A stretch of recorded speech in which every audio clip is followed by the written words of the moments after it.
పస్కా, ప్రభువు బల్ల, ఈ రెంటి మధ్య పోలికలు, వ్యత్యాసాలు. ఒకటి, పస్కా అనగా దాటిపోవుట. సంహార దూత ఇశ్రాయేలీయులను సంహరించకుండా ఉండేందుకు, ఇశ్రాయేలీయులను దాటిపోవుటకు దేవుడు చేసిన ఏర్పాటు పస్కా పశువును వధించి పస్కాను ఆచరించుట. ఈ ఏర్పాటును ఇశ్రాయేలీయులకు మోషే ద్వారా దేవుడు తెలియచేశాడు.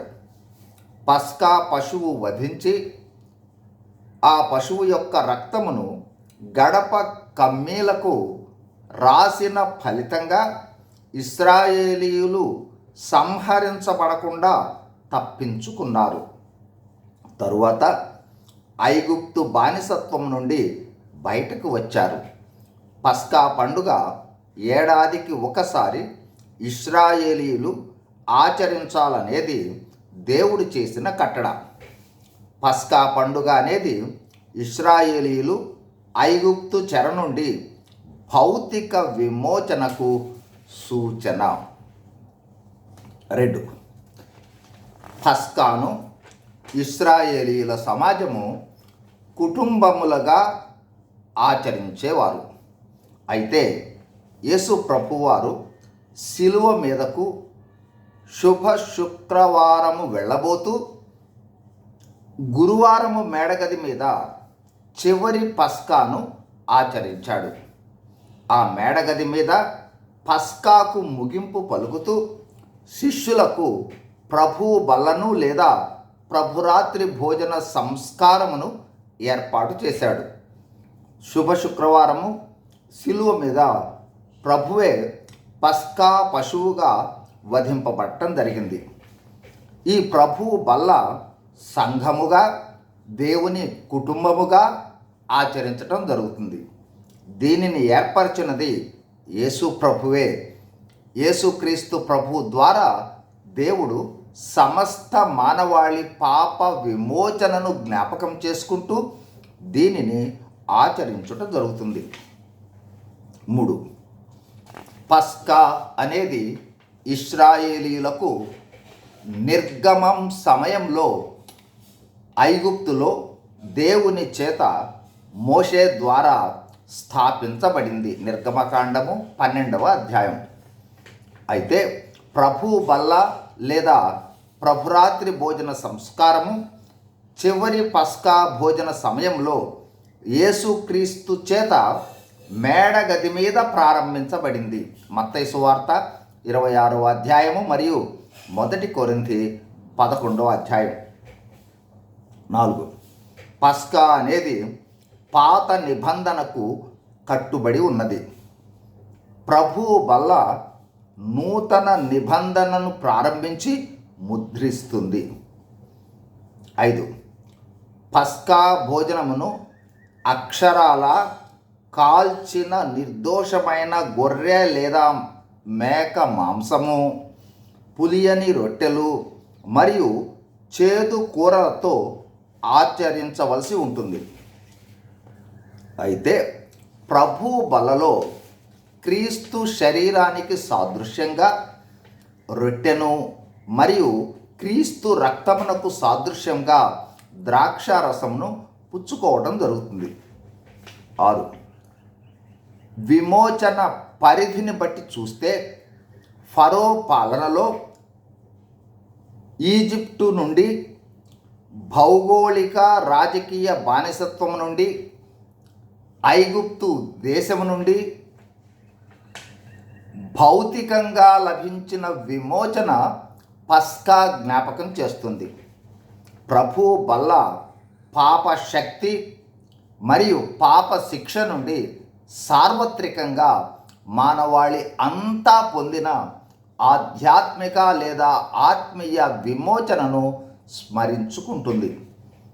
7, పస్కాను ప్రతి సంవత్సరము ఒక నిర్దిష్ట క్యాలెండర్ తేదీన, అంటే నీసాను 14వ రోజు నుండి వారం రోజులు జరుపుకోవడం జరుగుతుంది. కానీ ప్రభు బల్లను సంఘము పదే పదే మరియు తరచుగా పాటించడం జరుగుతుంది. దేవుని వాక్యములో మీరు భోజనము చేసినప్పుడల్లా అని వ్రాయబడి ఉంది. నిర్దిష్ట సమయము ప్రభువు తెలుపలేదు, కానీ ఆచరించుటను బట్టి వారము లేదా నెలకు లేదా 3 నెలలకు ఒకసారి పాటించుట వారి స్థానిక సంఘముల క్రమములను బట్టి ఉంటుంది. 8. పస్కా ఇశ్రాయేలీయుల యొక్క భౌతిక స్వేచ్ఛలను మరియు ఇశ్రాయేలు జాతి పునరుద్ధరణను సూచిస్తుంది. ప్రభువు బల్ల యేసుక్రీస్తు తిరిగి వచ్చు వరకు ఆయన మరణమును ప్రకటిస్తుంది. క్రీస్తు యొక్క నిత్య రాకడ మరియు పరలోక వివాహ విందు కోసము ఎదురు చూచుటను వెల్లడి చేస్తుంది. 9. పస్కాను చేదు కూరలతో తినవలసి ఉంటుంది. నిర్గమకాండము 12:8. చేదు కూరలు అంటే ఇశ్రాయేలీయులు ఐగుప్తు బానిసత్వంలో పొందిన శ్రమలు, హింసలతో పాటు దేవుడు వారిని విమోచించిన విమోచన కార్యమును విమోచించుటకు వినియోగపరిచిన శక్తిని జ్ఞాపకం చేసుకుంటూ తినాలన్నమాట. అలాగే ప్రభు బల్లను సమీపించే సమయంలో సంఘముగా ప్రభువును జ్ఞాపకం చేసుకొని ప్రభువు చేసిన సంపూర్ణ బలి శిలువ కార్యాన్ని, మన పాప స్వభావము స్థితిగతులను మరియు ప్రభువు చేసిన విమోచన కార్యమును జ్ఞాపకము చేసుకోవాల్సి ఉంటుంది. లూకాసు వార్త 22:19, 1 కొరింథీ 11:24-25 వచనాలు. 10. నాడు పస్కా బలి పశువు ఏడాదిలోపు నిర్దోషమైన గొర్రె లేదా మేకపిల్ల. నిర్గమకాండము 12:6. నూతన నిబంధనలో పస్కా బలి పశువు వధింపబడుట అంటే యేసుక్రీస్తు ప్రభువు బలి పశువుగా కల్వరి శిలువలో మరణించుట. 11. నాడు పస్కాను పొంగని రొట్టెలతో ఆచరించుట జరిగింది. నిర్గమ 12:8. నేడు ప్రభు బల్లను పాతదైన పులిపిండితోనైనను దుర్మార్గత దుష్టత్వమునను పులిపిండితోనైనను కాకుండా నిష్కపటమును సత్యమును పులియని రొట్టెతో యోగ్యమైన రీతిగా పండుగ ఆచరించుట జరగాలి. 1 కొరింథీ 5:8, 11:27 వచనం. 12. పస్కాను నడుము కట్టుకొని, చెప్పులు తొడుగుకొని, కర్రలు చేత పట్టుకొని త్వరపడుతూ తినాలి. అంటే ఐగుప్తు బానిసత్వము నుండి సంపూర్ణ స్వేచ్ఛ కొరకు వాగ్దాన భూమిని స్వతంత్రించుకునే యాత్రికునిగా ఏ క్షణం బయలుదేరవలసి వస్తుందో అని త్వరపడుతూ తినాలి. అలాగే నేడు ప్రభువు బలలో పాలు పొందు సంఘములోని విశ్వాసులు తమ ఆలోచనలు, భావోద్వేగాలు అనే మనస్సు నడుము కట్టుకొని, అంటే అదుపులో ఉంచుకొని పాలు పొందాలి. 1 పేతురు 1:13. పాదములకు చెప్పులు అంటే సువార్త అనే జోడు ధరించి రక్షణ సువార్తను ప్రకటిస్తూ ఎఫెసీ 6:15, 1 కొరింథీ 11:26. చేతిలో కర్ర అంటే అరణ్యము అనే ఈ లోకములో పూర్తిగా దేవునిపై ఆధారపడి దేవుని మార్గదర్శకత్వములో కొనసాగుతూ. కీర్తనలు 23:4. త్వరపడి అంటే ఏ క్షణమున రాకడ వస్తుందో అనే సిద్ధపాటును కలిగి ప్రభువు బల్లలో పాలు పొందాలి. 1 కొరింథీ 11:26 వచనం.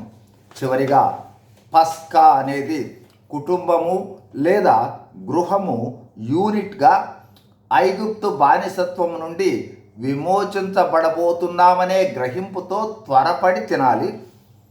అయితే ప్రభువు బల్ల అనేది దేవుని కుటుంబము అనే సంఘముగా కలిసి భవిష్యత్తులో పాలు పొందబోవు గొర్రెపిల్ల వివాహ విందును ధ్యేయంగా రాకడ గమ్యముగా ప్రతి ఒక్కరూ తమను తాము పరీక్షించుకొని విమర్శించుకొని యోగ్యమైన రీతిలో పాలు పొందాలి. 1 కొరింథీ 11 అధ్యాయము 23 నుండి 34 వచనాలు.